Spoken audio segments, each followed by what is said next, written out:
Right. Thank you very much, ladies and gentlemen, for joining us on this live stream, and for the people in the audience, right, who are sitting here physically.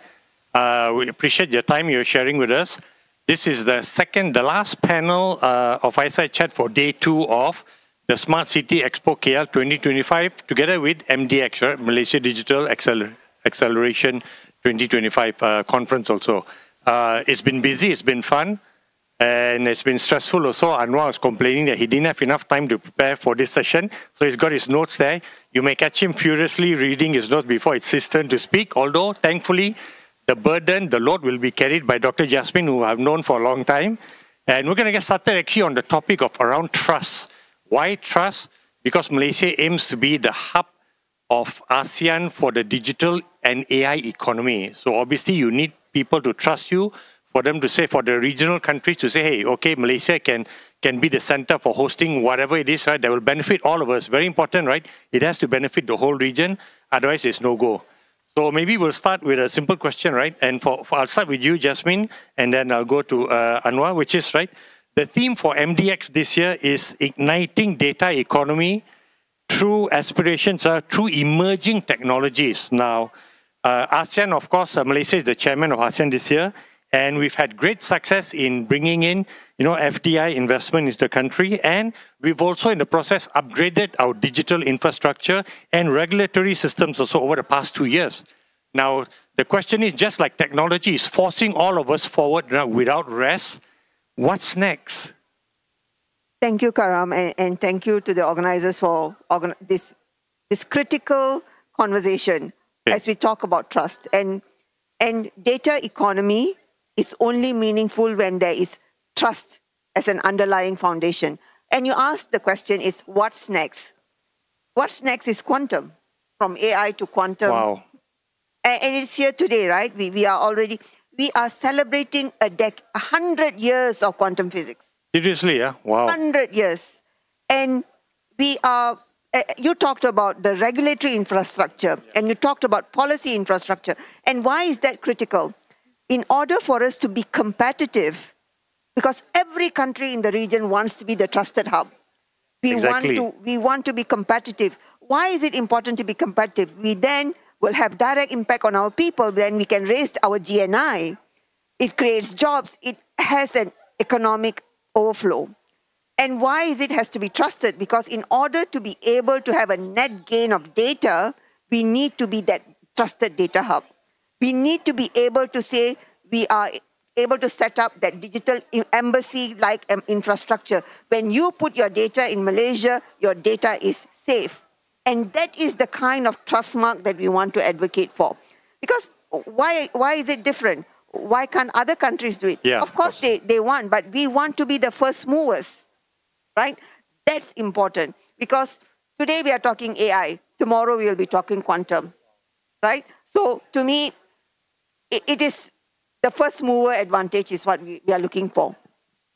Okay, man, that's scary and that just ambitious also.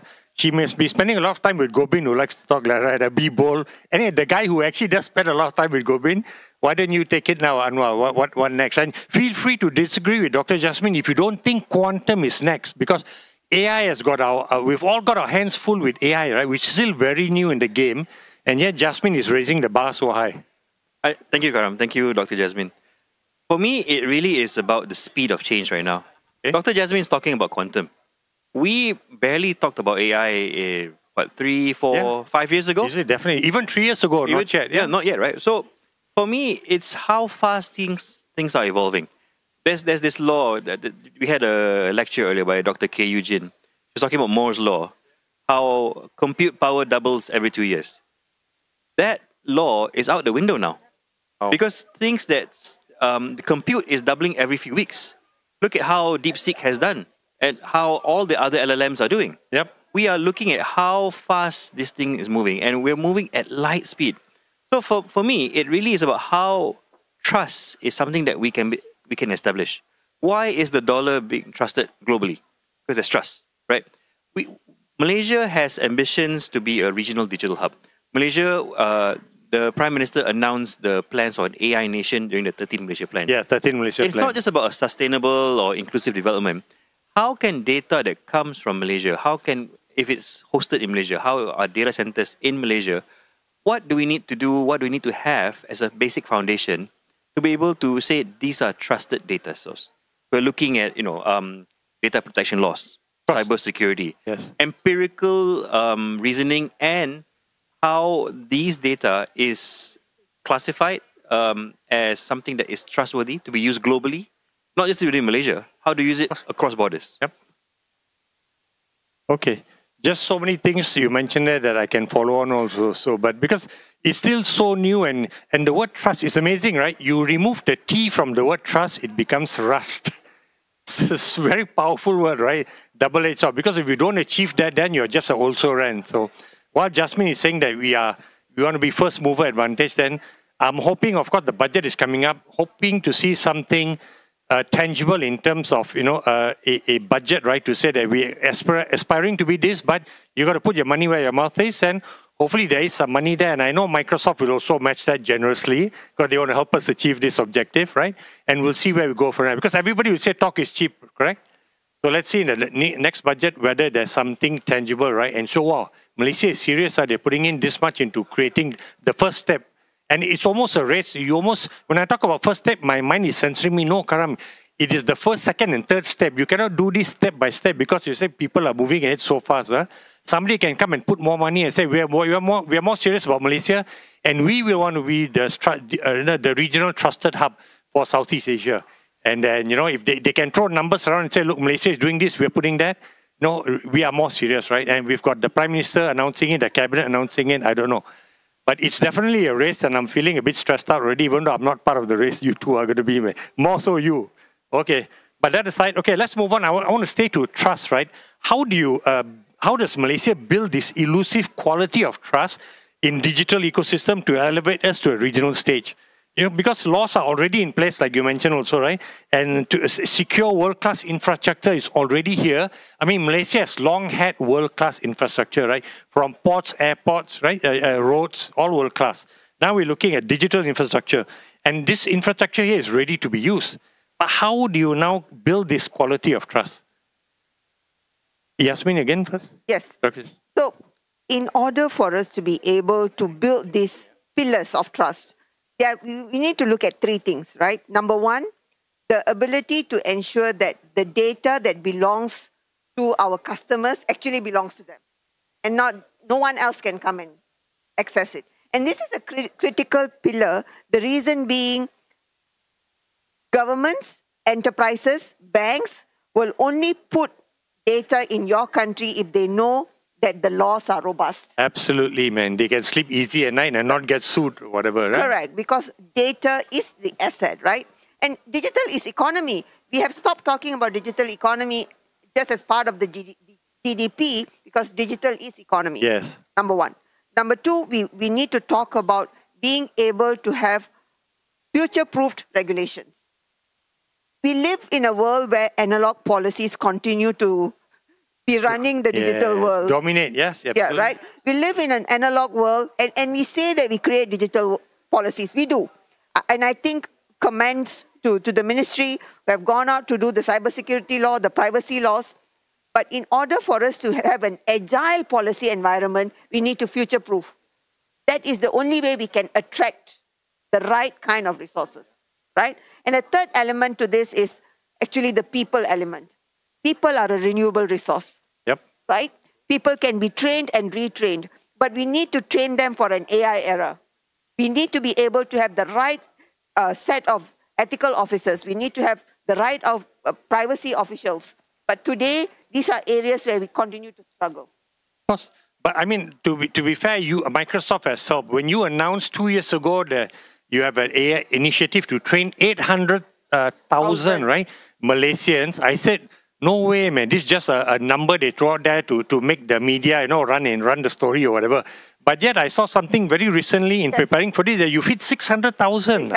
How did you manage to do that? That's insane. In less than 2 years. Partners, right? People realize the importance.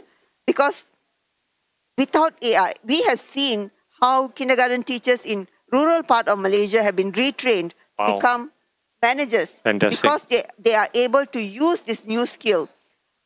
It is not a rhetoric. And we are just talking about generative AI. I want to be clear, right? We haven't talked about agentic AI. Yes. Because agentic AI is a different set of opportunity and challenges, right? So in order for us to have that full spectrum and outcome of this AI economy, we know that 1 trillion will contribute to the ASEAN economy. Yes. Right? What is our And that's $1 trillion US, right? Not RM. Yeah, $1 trillion US. How are we seizing our market share? We have no time. There is a sense of urgency, right? And this is why trust is a foundational element. More importantly, how are you holding your investors and your companies accountable? Okay, that's very powerful. Anuar, do you want to add anything to this? So I'm actually, what is different? I normally ask different questions to each party, right? But in this moderation panel, I'm actually asking them both the same question because she's speaking from and she's got exposure at Microsoft, right? You got to set world-leading benchmarks because you want to lead the way. And now at the country level, we also want to lead. So she's bringing that level of benchmark right to Malaysia. So I want to hear Anuar answer the same question from a very Malaysian perspective.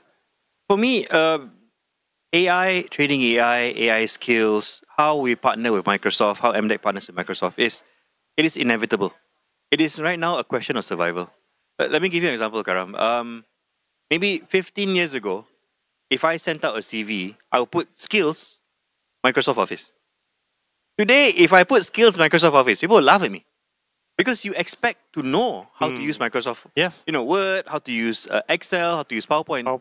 These are skills which people are naturally assume you have. 15, 20 years ago, these are taught skills. Today, we're in that phase. Today, we are in like, how do I set down training for my kids to be able to have a job? And we are training for skills, for jobs that don't even exist yet. Yeah, true. We're training for things that we can't even we can barely imagine. What sort of quantum engineering skills that we will need, right? So, agent auditors, agent designers. Agent auditors design. Wow, insane. Yeah. Oh. So my guess is the only safe job in the next 20 years possibly is plumber and mechanic. Yeah. Maybe no. There's in the US. I think somebody's created a bot, right, to run. Yeah, is it? Yeah, there you go. So it's already happening. Minister. Right. So for me, having that skill, having the trust, these are new entries for us. We need to somehow build that. How do we build that? How partners is the safest, most solid way to do it, because the private sector is able to innovate so much faster. The private sector can see what is coming in the next 5 years, because that's how the market moves. Public sector would need to be able to lay out the environment, lay out how we want to be able to do work, and how that skill is relevant for the people. The Minister of Digital always talks about 3 things: infrastructure, cybersecurity, talent. Infrastructure is fairly understandable. It changes rapidly. It could be 5G, it could be data centers, it could be GPUs, so on. Cybersecurity, it could be quantum. I mean, this thing changes over time, right? Cybersecurity is how we're able to have that trusted element. How are we able to say that, your data in Malaysia is safe, and everyone else is going to clamber for that as well. Our neighbors are going to say, yeah, put it here, it's safe. We're safer. I think some time ago there was a data embassy in Estonia, but that policy, because it's man-made and it's made for that moment in time, was outdated in a year. Wow, in a year. It's things change so fast. So how do we keep up with that? So for us, we have an opportunity to innovate here. We're looking at how the Malaysia digital status can provide assurances. How, way back when MSC first came out, how do we drive that sort of conversation? How does the Malaysia Digital Universe with MDEC and our partners such as Microsoft, we can drive the conversation? How can we make quantum the everyday topic and we look towards the future again? Okay, understood. When you talk about how things change so fast, just a quick anecdote. My son is studying computer science year 3, and he was telling me yesterday that knowing what I know now, I want to advise his younger brother to go to university. He said, if you are interested in computer science or technical or anything to do in the world, cybersecurity or software or AI or analytics, say you don't need to go to university, because he says he's learning so much more on the job. But then I'm telling him, but it's because you are studying to get a degree in the university, is that the company gave you a job to work in their AI department or whatever, right? Analytics. And that cost him pause for thought. But imagine how young kids are also thinking, right? Knowing what I know now, no need. I said, good luck convincing your mother that, okay? That the brother doesn't need to go to university. Okay. But I do want to say this. 33 years ago, when I graduated with a law degree, the lifespan of my law degree was 15 years. 15 years, okay. The lifespan of a degree today, hardly 15 months. Oh, you're kidding me, man. Oh, yeah, That's so scary to hear, man. Yeah, and you need 4 years to train someone in university. Correct. Right? So this is why this partnership, the private sector partnership, we bring that market knowledge, relevance, because we are industry ready, right? Correct. How do we build on those micro credentials? So bringing back to the point about people being a renewable resource, we need to make sure that in the upcoming budget, government talks about skilling in a very different way. It cannot be business as usual. The skilling scholarship has to be different. How do we encourage this generation that is social media influenced to actually think about becoming scientist influencers, becoming data scientist influencers, becoming, right? And how do you now become also constantly learning? Because if you want to be relevant, you can't just be a national workforce. You need to be a global digital workforce, because that's how countries are competing. Oh, absolutely. Wow. Can I just jump in on that? Yep. So I'm taking from what Dr. Jasmine said. After you jump in, Jasmine, you don't jump in. I'll move to question 3. Okay, no more jumping. No more jumping. No, but I think I'm trying to echo her point. Having a degree or certificate, that is the trust that you have. That this guy can do work. Yes. You know what I mean? So factor. How does that change? How does micro-credentials work? Would a 3-month apprenticeship suffice to in lieu of a paper degree? Okay. How does a 3-month fellowship with AI training provide you the same level of trust? How can I work with MNCs or the government to say, I am qualified, trust me, that I can deliver this job? These are the skills and rethinking that we need to do in today's world.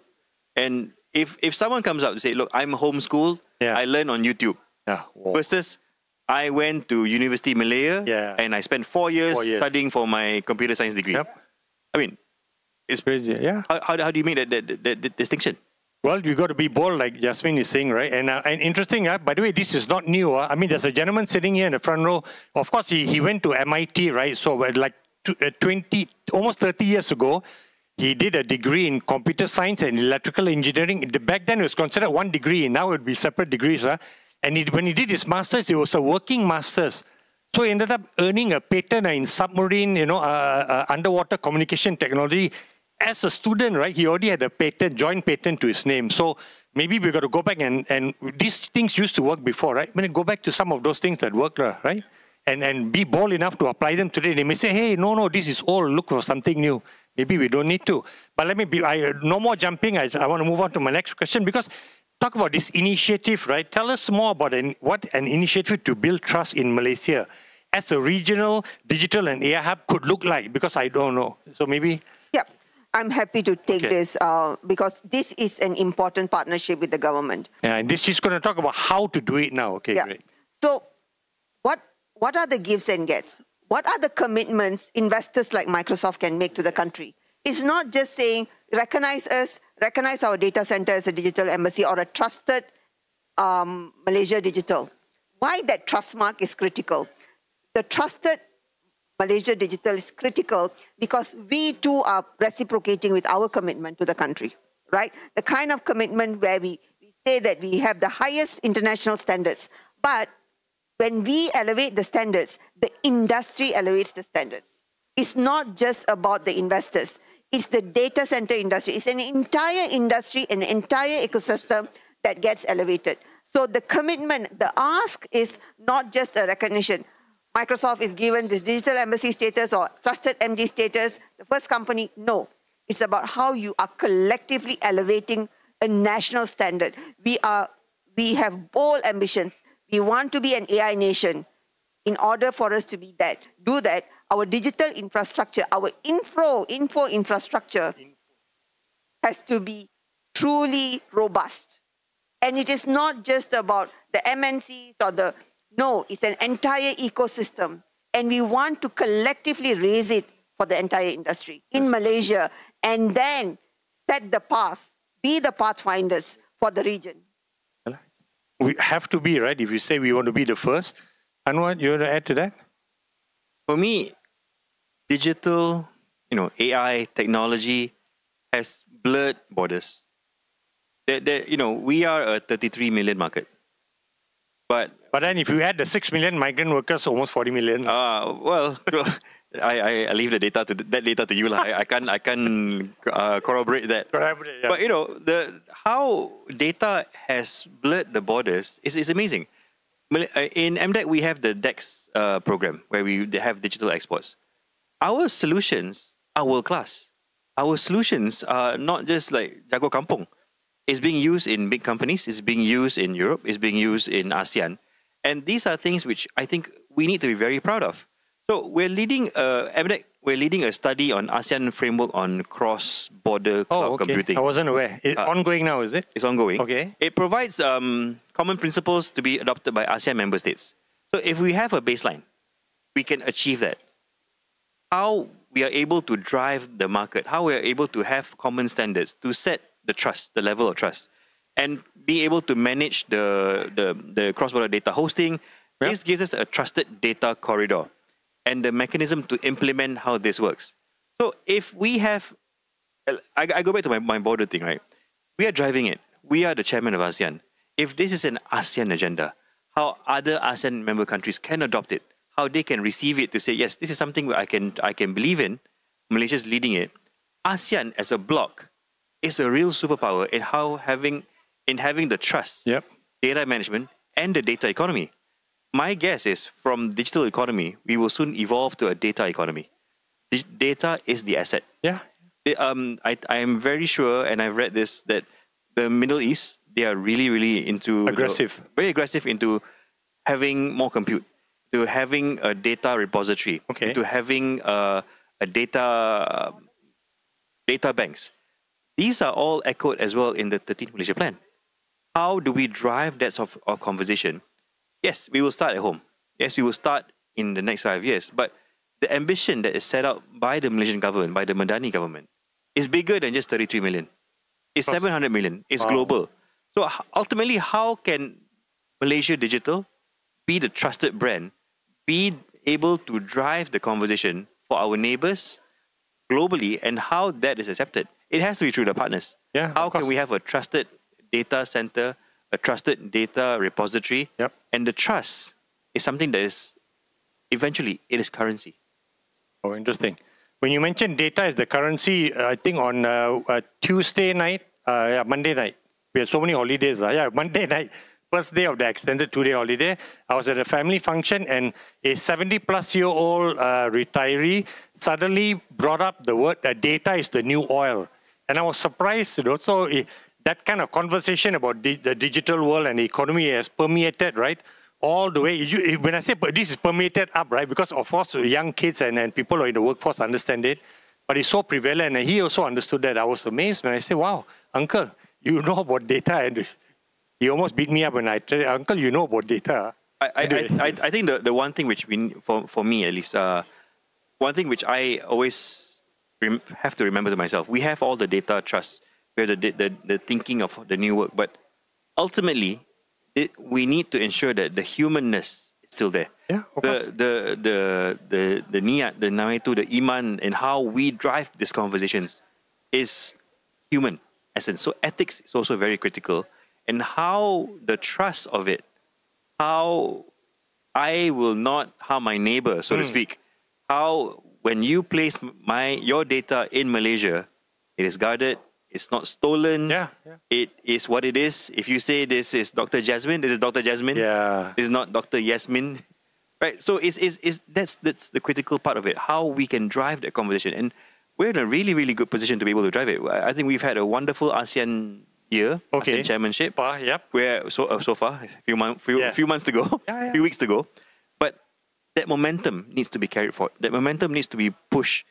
Just because we give up ASEAN chairmanship doesn't mean the work stops. No, exactly. Right? Yes. RMK starts. Yes. How are we going to be in the global stage? That's the conversation we still have to continue. Yeah. Okay, that's good to know. Let's move on just to the last question, right? Because I was telling them, the time may not be enough, and I was right, but there are other things going on after this also. But maybe the last question, right? What is your vision? And maybe I'll start with you, Anuar, and let Jasmine have the last word here. What is your vision for the end state in the region's digital future? That's a very big picture question. Right? So for MDEC, and on a personal level, and I hope this will align with the MDEC vision and the ministry's vision. Okay. Malaysia needs to be the trusted digital powerhouse here. Okay. We are in a very good position. We're the beating heart of ASEAN this year. Wow. Okay, beating heart of ASEAN this year. With the chairmanship, with the things that the Prime Minister has accomplished, the border issues that we had, some of the GCC agreements that we've done this year, how can we drive this conversation more? How can we champion it and implement? It's not just about, okay, here's a framework, here's a study. We need to walk the talk. In the 13 Malaysia plan, it talks about digital. Okay, yes. of course. Talk about data, yes. Yeah. But the bigger ambition here is the AI nation. Yeah, I know. I saw what that. What does that mean? Okay. And I know I've asked, what does that mean? How does this work? How does this align? So you've had us. So imagine the economists at EPU and the PM's department, they are running ahead of the MDEC CEO even. No, I think the interpretation differs from people to people. Yeah. How I see it would differ from how Dr. Jasmine sees it, would differ from how you see it. But ultimately, it's being relevant in a digital future. How are we able to provide for people? It is about economic prosperity in a digital future, in a digital world. And what's critical there is being able to drive the trust, drive the talent, and drive the infrastructure that we need for this. You don't have the last word, and I think I may open up for one question if we have time. So, go ahead, Jasmine. What is your vision, right, for this inset of in being the region's digital future? I think foundational to this trusted element is to provide, in order for us to achieve our vision of an AI nation, being inclusive is going to be the heartbeat, right? Because you want no one to be left behind this economy, right? Right? Inclusive because you want everyone to have that impact, outcome, right? Whether it's Pakcik in Ceruk Tok Kun, who will be now able to see his subsidy online because he can speak to an AI and ask what are the latest subsidies available to the farmer because he now doesn't have to type in Bahasa, right? To making sure that we not only offer world-class infrastructure but also forward-looking, agile regulatory infrastructure, right? That is what are investors looking for? What are nations looking for? An environment where we are able to operate. That interoperability becomes critical, right? And we have seen today with the geopolitical environment that trust becomes that most important brand. I would leave you with two words. Okay. One is trust. The other is currency. Being current is so critical. Because if you are not current, you will lose out. Currency is as important as being trustworthy. Trust is the return of investment, but currency is also return of investment. Oh, and then I think the government kind of relies on MDEC, right, to be the tip of the sword. So, it's also a question of survival. Survival, yeah, true. Because if we are behind, we can't keep up. Right. We're gone. Yes. I mean, it is like saying, if today I doubt anyone has a fax machine. Why? Yeah, true. Why would I have? But that was cutting edge. Today everyone's an email, but do we really? How much do we use the email? Are there new methods of communication? Yep. How does the digital world change? Even your pakcik is talking about it, right? It's about survivability. If we don't survive, if we don't adapt to this, it's curtains for us. Very good. For curtains, yeah. Is there one question? Oh, okay. That's let me. Can we get a mic to him, or does he? I can pass him my mic there. No, it's better for the camera holder. Thank you. I have one question. It's Malaysia plans to become an AI nation by 2030. and we need talented workers. And what can be done to solve the problem of talent gap as well as migration of workers? Thank you. I'll take it. So I think the brain drain issue is tale as old as time for us. Yeah, exactly. I was in Johor recently where I was told every year there's a 30,000 gap in talent. Because once they're trained, they cross the border. And that's a compounded problem. Now we have new skills. How do we have enough jobs to be able to provide? How do we have enough time to train them for these jobs? Because if these jobs are not filled up almost immediately, it goes away. Yeah, it goes to our neighbors, yes. Or it's replaced by technology, right? Yep. So for the government, it is critical that we partner. We cannot do this on our own. We cannot, I mean, I can only speak for MDEC, but MDEC cannot be able to go up to all the universities to say, we need to work on this. By the time it's implemented, it's 6 months down the road, it's outdated. I mean, let's be honest, my procurement takes 6 months. I don't know what else, how much longer it will take. Yeah. So, being partners with the private and public partnership, this is critical because, like I said earlier, the private sector can see how things are move faster. Microsoft had a target of 800,000. They've trained 600,000 in less than a year. 2 years. In 2 years. Under 2 years. Under 2 years. That's an amazing amount. And we need to also see what sort of training end result, what does success look like for the talent issue. Is it in 4 years you get a degree and then, yes, success? Or you train on the job, it's a vocational training, it's a fellowship, it's an apprenticeship, and then at the same time you study, you're out faster and then you're able to adapt. It's about preparing for the job of the future. It's the jobs that don't exist. And again, I want to echo what Dr. Jasmine said. It's inclusivity as well. Where do we want to go for this? We cannot leave anyone behind. That's how I would see being able to solve this. Jasmine? If I could add to what Anuar said, I think we need to distinguish. We have a talent gap, but we also have skills gap, right? Because we have humans who are talented, we just need to give them skills. But our challenge today is we cannot do peanut butter, peanut butter spreading. We also need to start thinking about building depth in sectors, right? Making sure that we have deep talent in sustainability, AI and sustainability, AI and security, AI in shipping, logistics. We are not doing enough of that. You have single data. We talked about data. Today, in a university that has medical degree, assuming we have a data on dengue, how that data on dengue can be used by, I don't know, whether the Ministry of Health or the department of the medical department versus the department the IT department that can now probably think about robotic mosquitoes to address. We don't, because we all like to keep our data to ourselves. We are not cross-pollinating data, even in universities where we could use some of this information. So what I'm trying to say is, coming back to building talent, we have to stop teaching. As a lawyer, we are such a traditional. I am 100% sure we are still quoting laws from House of Lords in teaching from 200 years ago. Wow. I have my colleague here is also a lawyer, probably can echo this, right? But if we continue to teach in the oldest way and hope that it will be miraculously be transported to the 21st century, 500 years of quantum mechanics is not going to change the world.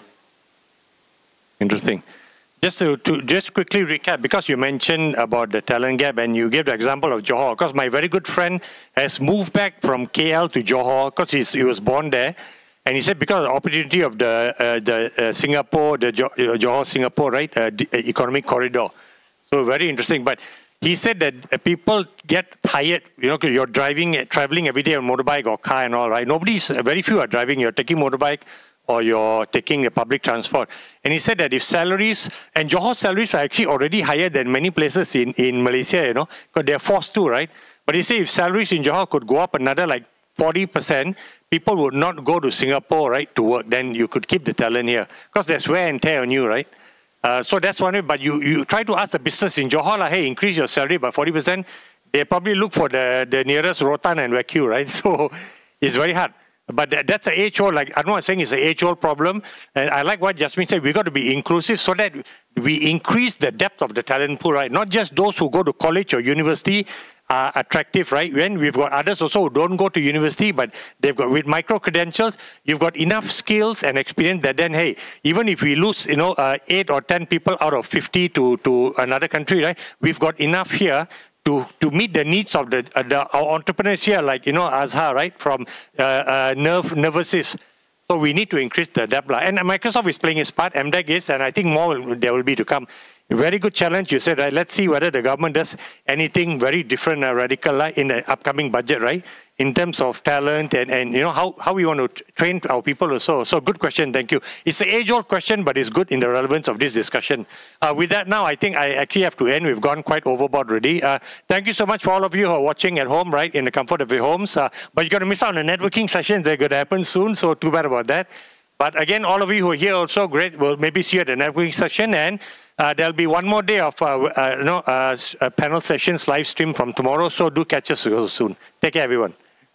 Thank you.